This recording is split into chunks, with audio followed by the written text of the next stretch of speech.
Teacher गिरफ्तार करके आपने बस में बैठाया।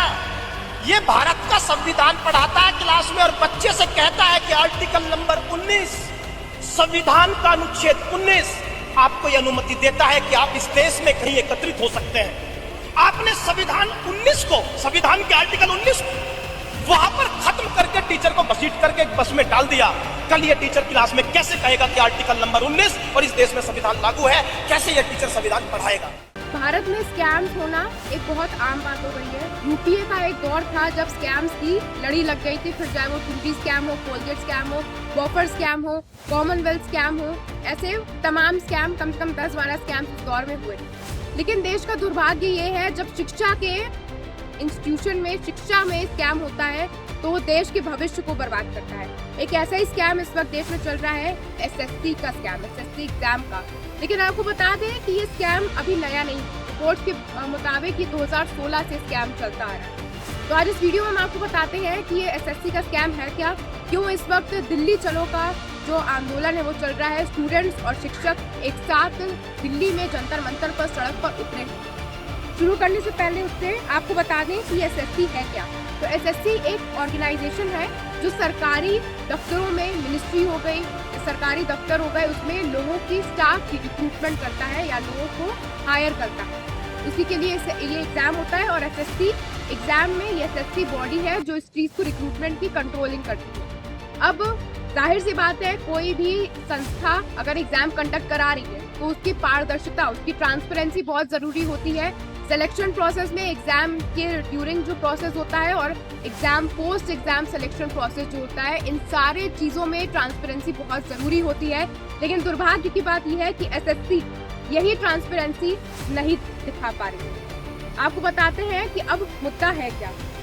दरअसल इस वक्त एसएससी सिलेक्शन पोस्ट फेज 13 का जो है 24 जुलाई से 1 अगस्त के बीच में एग्जाम होना था। इसमें लाखों जो आज के युवा हैं वो पढ़ाई कर कर एग्जाम देने आते हैं। एक इन्फॉर्मेशन आपको इसके बारे में और बता दें कि यूपीएससी की बात, यूपीएससी जो देश की सबसे बड़ी जो एग्जाम है, उसके बाद एसएससी दूसरे नंबर पर आता है सबसे ज़्यादा एग्जाम के मामले में, जिसमें सबसे ज़्यादा युवा अपनी भर्ती करते हैं, क्योंकि इसमें ज़्यादा क्वालिफिकेशन की, ज़्यादा डिग्री की ज़रूरत नहीं पड़ती है, इसलिए ज़्यादा इसमें भर्ती होती है। तो यूपीएससी के बाद ये दूसरे नंबर पर आता है। तो जाहिर सी बात है कि इसमें पारदर्शिता होना बहुत ज़्यादा ज़रूरी है, लेकिन वही नहीं हो पा रही। तो 24 जुलाई से, ऐसे बताया हमने, 24 जुलाई से 1 अगस्त के बीच में इसका एग्जाम होना था।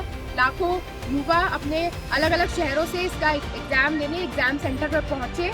कुछ एग्जाम सेंटर पर क्या हुआ कि बोल दिया गया कि एग्जाम कैंसिल हो गया है।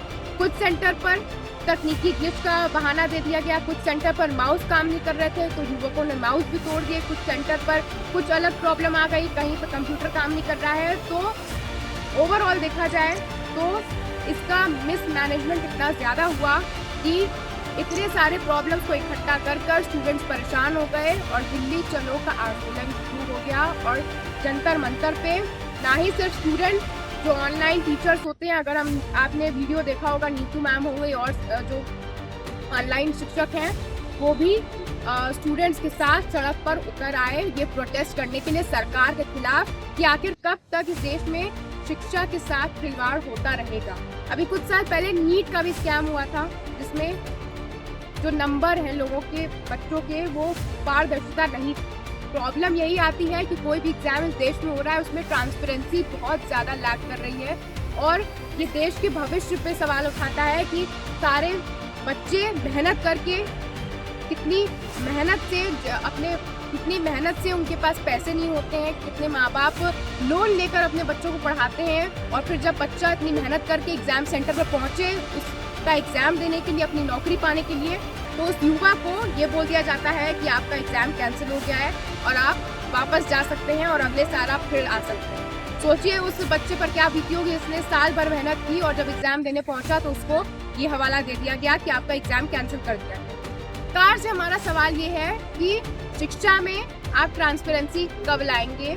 क्यों नहीं एक रेगुलेटरी बॉडी बनाई जा रही है जो ढंग से एग्जाम्स कंडक्ट करा सके, ढंग से सिलेक्शन प्रोसेस हो सके? क्यों बार बार जो यूथ है आज का, वो इतनी मेहनत से पढ़ के इतना कंपटीशन हो गया है, उसके बाद वो आता है पढ़ के आता है एग्जाम देने के लिए और उसका सिलेक्शन ही नहीं हो पाता है। और सरकार के द्वारा ये अलग अलग बहाने दे दिए जाते हैं कि ये मैनेजमेंट यहाँ पे सही नहीं हुआ, यहाँ पे टेक्निकल ग्लिच आ गया। ऐसे नहीं चलेगा। आप के ऊपर, सरकार के ऊपर बहुत बड़ी जिम्मेदारी है। एसएससी जैसा एग्जाम, इतना बड़ा एग्जाम है, उसको कंडक्ट कराने की और सही से कंडक्ट कराने की, और वही आपसे नहीं हो पा रहा है तो ये आपके ऊपर सवाल उठेंगे और स्टूडेंट्स का इस पर प्रोटेस्ट करना बहुत ज़्यादा लाजमी है। आपको शर्म आनी चाहिए कि ये सिर्फ एसएससी की बात नहीं है, पूरे देश भर में पेपर लीक हो जाते हैं। यूपी बिहार में इतने पेपर लीक होते हैं, उस पर भी कुछ नहीं किया जाता है। नीट में स्कैम हो गया, एसएससी में स्कैम हो गया, आने वाले दिनों में यूपीएससी में भी स्कैम हो जाएगा। तब आप क्या करेंगे? जो देश का ब्यूरोक्रेसी देश को चलाता है उस पर भी स्कैम निकलने लगा तो फिर देश क्या करेगा? ये बहुत बड़ा सवाल है और सरकार को इसमें तुरंत एक्शन लेने की ज़रूरत है। ये वीडियो आपको कैसी लगे हमें बताएं और कमेंट सेक्शन में खासकर स्टूडेंट्स अपना एक्सपीरियंस शेयर करें कि जब आप एग्जाम देने गए तो आपके साथ क्या क्या बदसलूकी की गई एग्जाम सेंटर्स पर, वो भी हमें कमेंट करके बताएं।